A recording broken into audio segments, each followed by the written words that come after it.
Halo Sobat Patriot, selamat datang di Talk Show Patriot.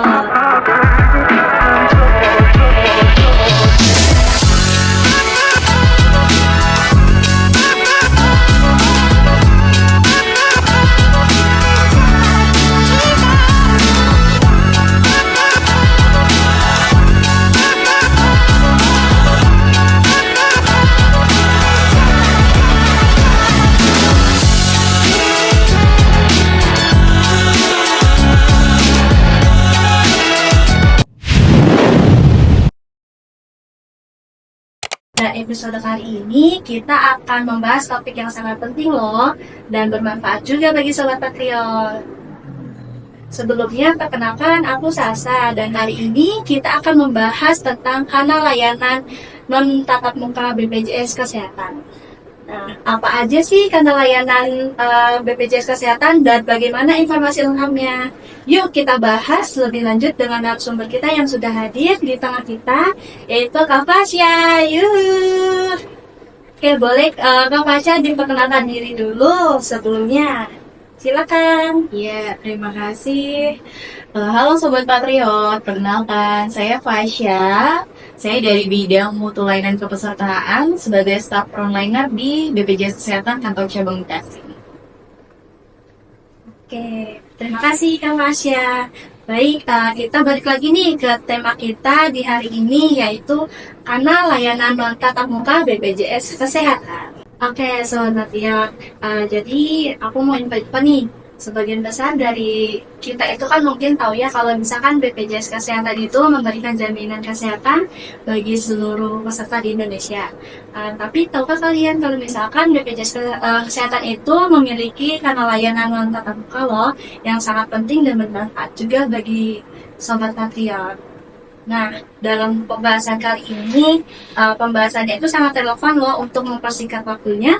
Yuk kita kupas topik hari ini. Langsung saja pertanyaannya untuk Kak Fasya ya Kak.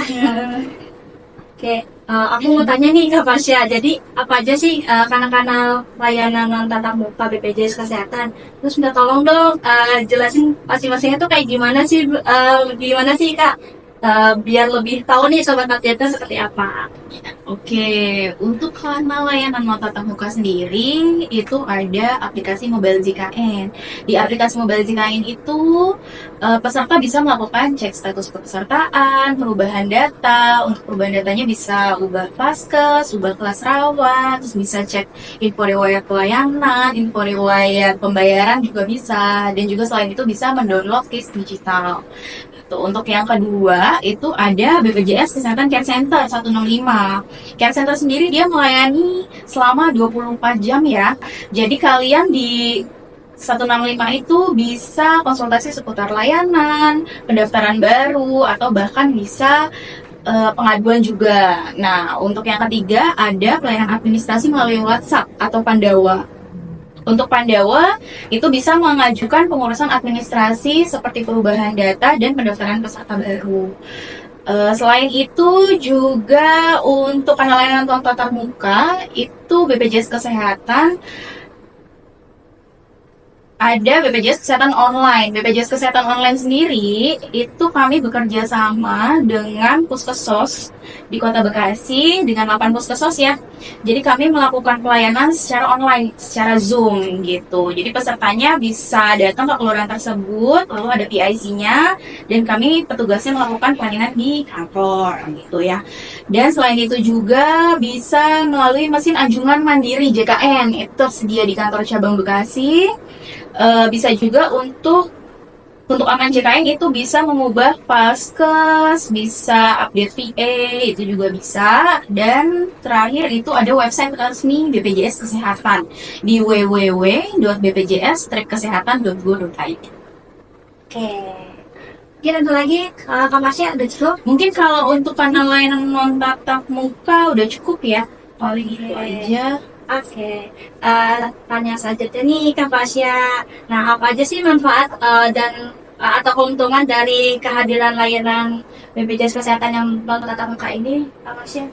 Ya, kalau untuk yang non tatap muka sendiri, pelayanannya tentu aja ini memudahkan peserta ya, karena menghemat waktu, peserta nggak perlu jauh-jauh datang ke kantor cabang, nggak perlu antri, dan juga bisa diakses di mana aja dan kapan aja. Gitu sih. Lebih mudah ya Iya, daripada antri di iya, kantor betul. sendiri ya. Betul. Oke, pertanyaan selanjutnya, apa saja sih Mbak kalau misalkan hambatan atau kendala dalam mengakses kanal layanan non tatap muka ini? Ya, paling kalau hambatannya sendiri sih, paling masih banyak yang belum tahu ya. Masih banyak yang belum tahu kalau misalnya ada loh kanal layanan tatap muka gitu. Jadi mereka juga bisa mengakses melalui kanal non tatap muka ini gitu ya, nggak harus ke kantor cabang. Nah, mungkin juga kurang informasi. Mungkin nanti akan lebih di-share lagi ya untuk kanal layanan non tatap muka ini. Dan mungkin juga ada beberapa peserta yang mungkin kurang puas kalau misalnya nggak ketemu sama petugasnya gitu. Jadi lebih senang kalau misalnya ya udah ketemu petugas, dijelaskan langsung sama petugasnya kayak gitu.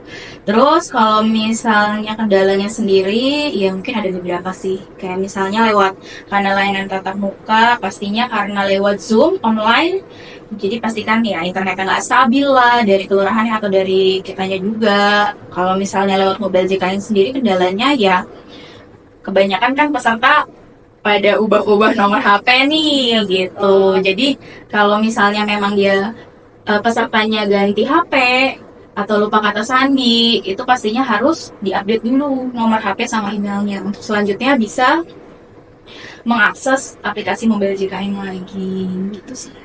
Kalau kan nomor handphonenya, jadi kan nomor handphone itu kan kayak riskan banget nih. Iya. Nah, itu kalau misalkan untuk nomor handphone itu tuh bisa digunainnya satu orang tuh berapa akun sih Mbak? Kalau satu nomor HP itu hanya bisa digunakan oleh satu keluarga ya.